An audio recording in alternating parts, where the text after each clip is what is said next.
Press the Lord. सभी लोगों को जय मसीह की। मसीह ज्ञान ज्योति चैनल में आपका स्वागत है। मैं आपका भाई विनोद कुमार मसीह। मेरा आज का विषय है, टॉपिक है, हमारा कैसा विश्वास हो जो परमेश्वर द्वारा स्वीकार किया जाए। तो आइए हम इनको कुछ वचनों के माध्यम से देखेंगे। आज हम अपने को विश्वासी कहते हैं, लेकिन कौन सा विश्वास, कैसा विश्वास, कैसे कैसे विश्वास की परमेश्वर आशा करते हैं, उसके विषय में जानेंगे। जब कोई कहता है कि मैं प्रभु यीशु मसीह पर विश्वास करता हूँ कि प्रभु 2000 साल पहले आए थे और कुंवारी मरियम से जन्म लिया, बैतलहम में पैदा हुए, इन चीज़ों पर विश्वास करते हो ना कि यीशु 2000 साल पहले आए, उन्होंने बहुत सारे अद्भुत कार्य किए और क्रूस पर मरे, तीसरे दिन जीवित हो उठे, तो ये विश्वास करते होंगे, तभी तो हम विश्वासी कहलाते हैं। यीशु मसीह 2000 साल पहले आए, क्रूस पर चढ़े और जी उठे, ये 2000 साल पहले हुआ। इस पर विश्वास करना या न करना हम किसी विश्वासी स्तर को नहीं जान सकते हैं। यीशु 2000 साल पहले आए थे, ये इतिहास की बात है।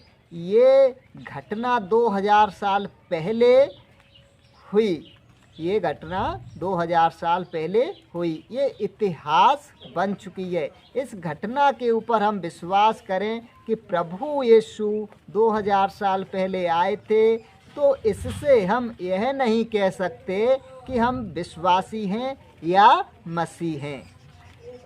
यह तो हिंदू मुस्लिम अन्य लोग भी मानते हैं कि 2000 साल पहले यीशु मसीह आए थे, लेकिन वो विश्वासी या मसीह तो नहीं है। कहने का मतलब ये है कि इतिहास की बात पर विश्वास करने से हम विश्वासी नहीं बन जाते हैं। कौन सा विश्वास जो परमेश्वर को स्वीकार होता है, आज हम जानेंगे।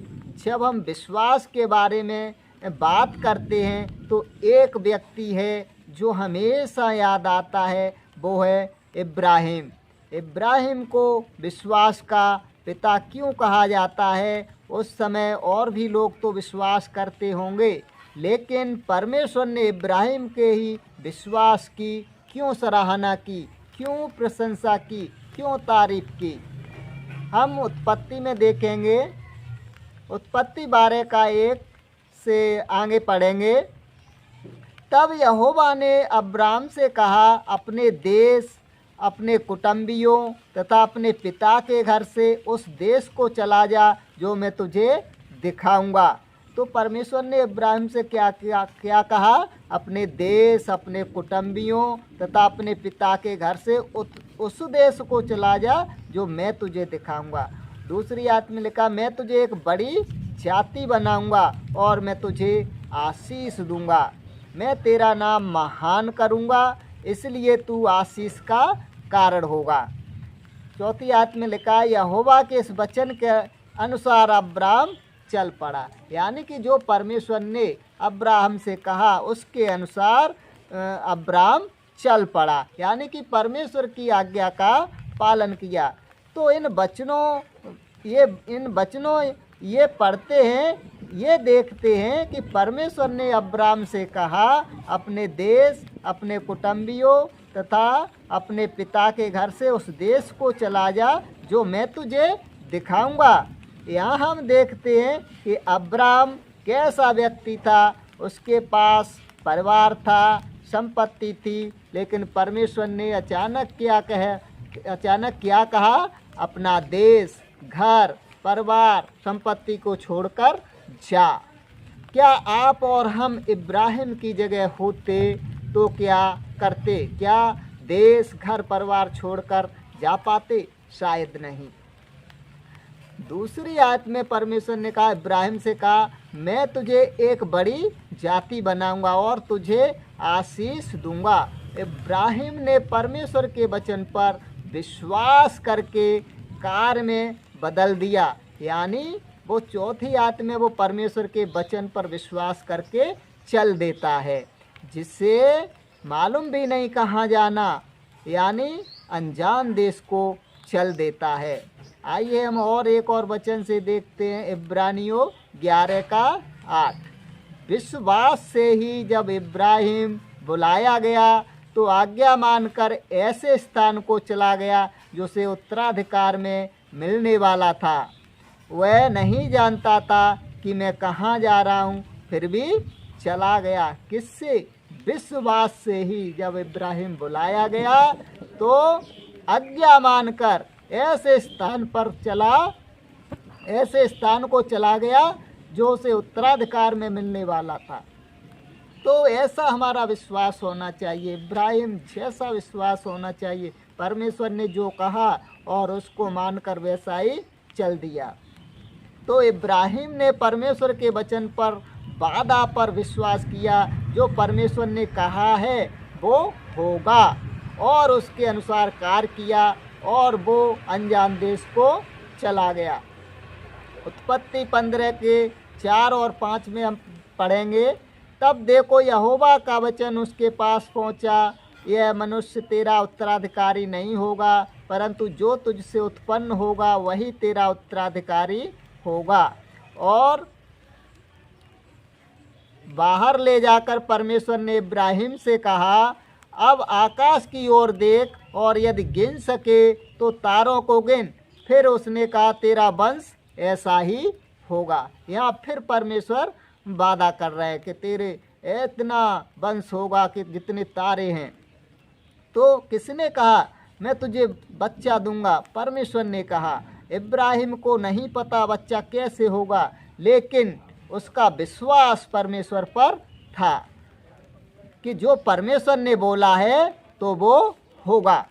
परमेश्वर ने जो इब्राहिम से वादा किया, वचन कहा, उस वादा वचन पर इब्राहिम ने विश्वास किया और यही विश्वास उसके लिए धार्मिकता गिना गया। तो उत्पत्ति 15 1 से 5 तक पढ़ते हैं। परमेश्वर ने इब्राहिम से संतान पुत्र देने का वादा किया है, मैं दूंगा दूंगा, लेकिन अब तक नहीं दिया। तो इब्राहिम परमेश्वर से पूछ सकता था कि परमेश्वर ये सब कब होगा? इतने दिन हो गए या इतने महीने हो गए, इतनी साल हो गए हैं, लेकिन उसका वादा पूरा नहीं हुआ। लेकिन ऐसा इब्राहिम ने परमेश्वर से कुछ नहीं बोला, क्योंकि उसे परमेश्वर पर विश्वास था। इब्राहिम को परमेश्वर पर विश्वास था कि जो परमेश्वर ने कहा है, जो वादा किया है, जो भविष्यवाणी की है, जो मुझे देने को कहा है, पर इब्राहिम को परमेश्वर पर विश्वास था कि ऐसा होगा, वो करेगा, वो मुझे जरूर देगा। जब परमेश्वर ने इब्राहिम से संतान देने का वादा किया था तब वह 75 साल का था। इब्राहिम कितने साल का था? 75 साल का था। और जब इब्राहिम को पुत्र दिया तब इब्राहिम 100 साल का था, यानी 25 साल बाद परमेश्वर ने इब्राहिम को पुत्र दिया।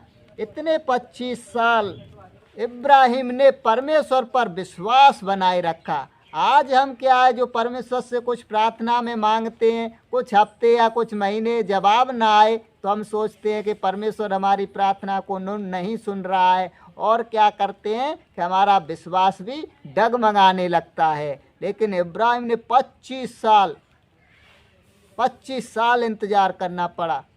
तो क्या है, जो परमेश्वर ने वादा किया है, पुत्र देने की भविष्यवाणी की है, वो अवश्य पूरी करेगा, ऐसा इब्राहिम को विश्वास था। तो परमेश्वर वादे या परमेश्वर के कहे वचन पर विश्वास करना ही विश्वास है कि जो परमेश्वर ने कहा है ऐसा होगा होगा होगा।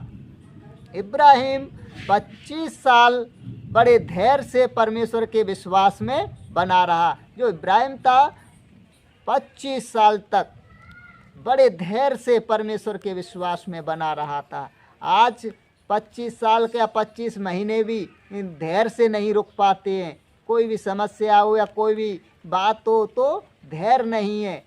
इब्राहिम ने 25 साल बड़ा धैर्य किया था और बड़े धैर्य से विश्वास में रहा था। तो आज क्या है, हमें भी बड़े धैर्य से विश्वास में रहने की ज़रूरत है, इब्राहिम की तरह। हम इब्रानियों 11 का 1-2 पढ़ते हैं। विश्वास तो आशा की ही वस्तुओं का निश्चय और अंधे की वस्तुओं का प्रमाण है। हम आने वाली वस्तुओं पर आशा करते हैं और उनके लिए निश्चित होना ही विश्वास करना है। जैसे परमेश्वर ने इब्राहिम से वादा किया, भविष्यवाणी की कि मैं तुझे संतान दूंगा और तुझसे जातियां उत्पन्न करूंगा, तो इब्राहिम ने परमेश्वर के वादा पर, वचन पर, जो परमेश्वर ने भविष्य में देने को कहा, उस मिलने वाली अंधे की वस्तु पर इब्राहिम ने विश्वास किया। यही विश्वास है।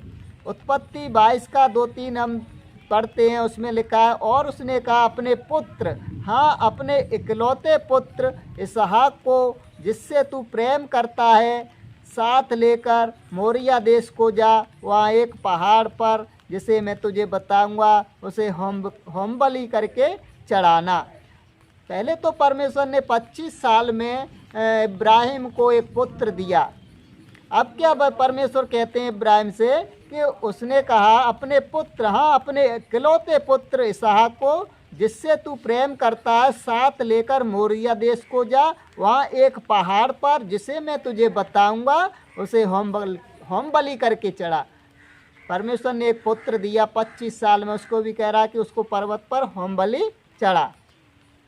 परमेश्वर की यह आज्ञा सुनकर इब्राहिम के दिमाग में बहुत सवाल पैदा हुए होंगे कि परमेश्वर, जो तूने मुझे दर्शन में वादे दिखाए कैसे पूरे होंगे। लेकिन इब्राहिम ने परमेश्वर से कुछ नहीं पूछा, बस परमेश्वर की आज्ञा के अनुसार सुबह जल्दी उठा और अपने पुत्र को लेकर मोरिया पर्वत की ओर अपने पुत्र की होम बलि देने चल दिया। उसने किसी को नहीं बताया, सारा को भी नहीं बताया। अगर वो दिन में निकलता, किसी को बता के निकलता, तो सारा सवाल करती और लोग सवाल करते कि कहाँ जा रहे हो। और अगर इब्राहिम सारा को बता देता कि मैं बेटे की होम बलि देने जा रहा हूँ, तो क्या सारा जाने देती? माँ का दिल बहुत ही नरम होता है, शायद नहीं जाने देती। इसलिए इब्राहिम ने किसी को नहीं बताया कि परमेश्वर की आज्ञा में रुकावट आ जाती। अगर इब्राहिम बेटे को बता देता कि आप होम बलि हो, तो शायद वो भी भाग जाता और इब्राहिम कह सकता था कि प्रभु, मैं तो होम बलि करना चाहता था, लेकिन वो भाग गया, मैं क्या करूं? इब्राहिम को परमेश्वर पर विश्वास था कि मेरा बेटा मर भी जाए तो भी वो जिंदा करेगा। इब्राहिम को परमेश्वर के वादा पर विश्वास था, क्योंकि परमेश्वर ने इब्राहिम से उन अनगिनत संतान देने का वादा किया था। परमेश्वर जो हम में विश्वास देखना चाहते हैं, वो इतिहास की बातों पर विश्वास करना विश्वास नहीं है। परमेश्वर जो हमें विश्वास देखना चाहते हैं, वो इतिहास की बातों पर विश्वास करना विश्वास नहीं है। परमेश्वर के वादा, भविष्यवाणी पर विश्वास करना ही विश्वास है। जैसे इब्रानियों 11 का 1-2, विश्वास तो आशा की हुई वस्तुओं का निश्चय और अंधे की वस्तुओं का प्रमाण है। तो भविष्यवाणी पर विश्वास करना और कार्य करना और अपने को तैयार करना, परमेश्वर ऐसा ही विश्वास चाहते हैं। बाइबल, नए नियम, सुसमाचार और प्रकाशित वाक्य में भविष्यवाणियाँ हैं। इन भविष्यवाणियों पर विश्वास करना और कर्म करना ही विश्वास है। भविष्यवाणियों को सुनकर, पढ़कर और कर्म न करना, तैयार न होना, ये विश्वास नहीं है। परमेश्वर के वादा पर यानी भविष्यवाणी पर विश्वास करना और उसके अनुसार कर्म करना धार्मिकता कहलाता है। भविष्यवाणी सुनकर हम केवल मुंह से कहें ये ऐसा होगा और तैयारी न करें, तो ये विश्वास नहीं है। भविष्यवाणी सुनकर हम मुंह से कहें ऐसा होगा और हम उसकी तैयारी में जुट जाएं, यही विश्वास है। मनुष्य का पुत्र जब आएगा तो क्या वह पृथ्वी पर विश्वास पाएगा? ऐसा लूका में लिखा है। तो यह शाही वाला विश्वास परमेश्वर प्रभु कह रहे हैं कि मैं जब पृथ्वी पर आऊँगा तो क्या लोगों में ऐसा विश्वास पाऊँगा। भविष्यवाणियों पर विश्वास करना और कार्य करना और अपने को तैयार करना, क्या प्रभु जब आएंगे तब ऐसा विश्वास पाएंगे। जैसे 6 माह बाद एक लंबी मैराथन दौड़ होना है जो 42 किलोमीटर की होती है, तो हम केवल कहते रहें कि मैराथन दौड़ होना है और तैयारी ना करें तो क्या उस मैराथन दौड़ में भाग लेकर दौड़ पाएंगे?